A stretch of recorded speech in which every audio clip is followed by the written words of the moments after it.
ICE employee ousted for abusing her position to help Hillary Clinton. The Washington Times is now reporting that an ICE employee was forced to resign today and accepted a 5-year ban from working in any federal government position after she admitted to politicking for the Hillary Clinton campaign during the 2016 elections.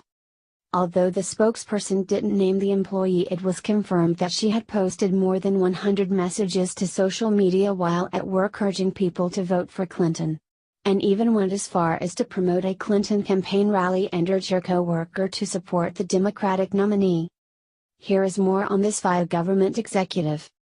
An Immigration and Customs Enforcement employee is facing a 5-year ban on federal employment after it was found that she repeatedly told her co-workers to vote for Democratic presidential nominee Hillary Clinton in the run-up to the 2016 election. Trending: Trump gets last laugh after City of West Hollywood votes to remove his star from Walk of Fame. The discipline was doled out in a settlement agreement between the employee, who went unnamed in the announcement, and the Office of Special Counsel. OSC is responsible for enforcement of the Hatch Act, which prohibits federal employees from engaging in certain political activities while on the job. The employee posted more than 100 social media messages in support of Clinton between March and November 2016 while on the job or in her workplace, OSC said, a Hatch Act violation. She directly discussed Clinton with her co-workers, encouraging them to vote for the Democratic candidate and inviting them to campaign rallies. The California-based, General Schedule 8 employee who worked as an enforcement removal assistant continued the activity after receiving guidance and annual training on Hatch Act policies. She had significant knowledge of the law, OSC said, and continued her prohibited activity even after OSC first interviewed her. She has worked in the federal government since 2000. When a federal employee emphatically and repeatedly engages in political activity while on duty or in the workplace, OSC takes that very seriously, Special Counsel Henry J. Kerner said. This employee thumbed her nose at the law and engaged in vocal partisan politics both with her colleagues and on social media. Kerner advised employees to be mindful of the ICE employees' mistakes with the upcoming midterm election approaching. The employee agreed to resign as part of her settlement. The incident is the second time in recent weeks that OSC cracked down on an employee working in the immigration policy realm for having inappropriately voiced support for Clinton. The agency in June recommended for discipline an immigration judge, who in 2016 allegedly expressed support for Clinton during an open deportation hearing.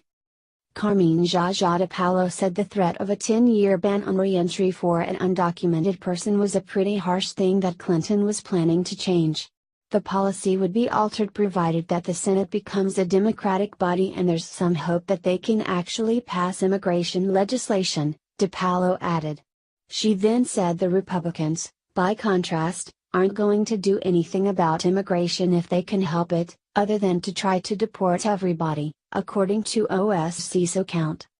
This employee is said to have even continued her blatant violation of the Hatch Act even after ethics watchdog approached her about it during the campaign season.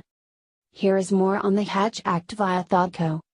The Hatch Act is a federal law that restricts the political activity of executive branch employees of the federal government, District of Columbia government, and some state and local employees whose salaries are paid for partially or entirely with federal money.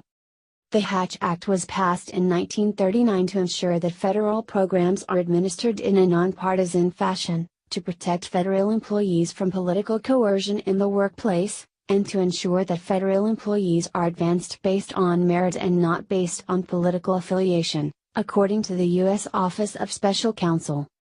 While the Hatch Act has been described as an obscure law, it is taken seriously and enforced. Health and Human Services Secretary Kathleen Sebelius was ruled to have violated the Hatch Act in 2012 for making extemporaneous partisan remarks on behalf of a political candidate. Another Obama administration official, House and Urban Development Secretary Julian Castro, violated the Hatch Act by granting an interview while he was working in his official capacity to a reporter who asked about his political future. The Hatch Act isn't designed to suppress the freedom of speech of a federal employee. It's actually designed to restrict them from campaigning for any candidate while she is on the clock being paid by the American taxpayer. Although the majority of federal employees are allowed to post political messages to their own personal social media accounts, they aren't allowed to post partisan politics during company time, or are they allowed to engage in activities which could be seen as using their government position to advocate for or against a particular candidate. Special counsel, in this case, continued by saying this employee thumbed her nose at the law and engaged in vocal partisan politics both with her colleagues and on social media. Considering her knowledge of the Hatch Act and continuing disregard for the law, this employee's resignation and debarment from federal service are proportionate disciplinary actions. To think all this could have been avoided if this employee just would